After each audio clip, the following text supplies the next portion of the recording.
मंत्रालय असा मोर्चा लक्ष्मीभाऊ जाधव यांच्या नेतृत्वाखाली काढण्यात आलेला आहे. खरं तर या मोर्चाची गरज या आदिवासी समाजाला का पडली तर धरणं आमच्या भागामध्ये, शासकीय आश्रमशाळा आमच्या भागामध्ये, परंतु या शासकीय नोकऱ्यांमध्ये आज आमच्या आदिवासी समाजाला जी पिळवणूक करतायत, आमच्या बाह्यस्रोत भरतीद्वारे ज्या शासकीय आश्रमशाळांवरती भरती करतात, आमचा या शासकीय आश्रमशाळेत ज्या भरती आहेत या भरतीला आमचा तीव्र विरोध आहे. कारण आमचा आदिवासी समाज हा गेली अनेक वर्षापासून मूळ निवासी आहे, परंतु आमचा कुठलाही विचार न करता बाह्यस्रोत भरतीद्वारे इतर प्रवर्गाला भरती करून हा खरं तर आमच्या आदिवासींवरती अन्याय आहे.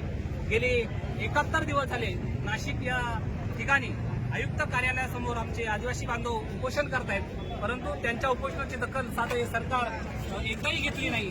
त्यावरून हे जे मंत्री आहेत, जे आदिवासी मंत्री असतील, आदिवासी आमदार असतील, ते खरं तर सरकारमध्ये सामील आहेत, ते जनतेच्या बाजूने नाहीत. माझा या सरकारला इशारा आहे की आमच्या मागण्या जर मान्य केल्या नाही तर नेपाळसारखी परिस्थिती या मुंबईमध्ये झाल्याशिवाय राहणार नाही आणि या सर्व परिस्थितीला जबाबदार हे देवेंद्र आणि नरेंद्र जे सरकार आहे ते जबाबदार असेल, असं मी या आमच्या सह्याद्री आदिवासी कोळी महादेव जमा संस्थेच्या वतीनं आव्हान करतो. आणि सरकारने आमच्या मागण्या लवकरात लवकर मान्य कराव्या, अन्यथा हिंसाचार जो होईल त्या हिंसाचाराला जबाबदार हे सरकार असेल.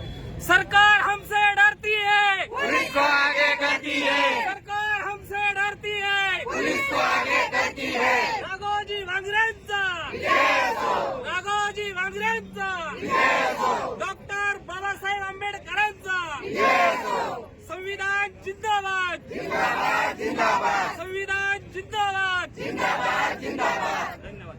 एक मिनिट.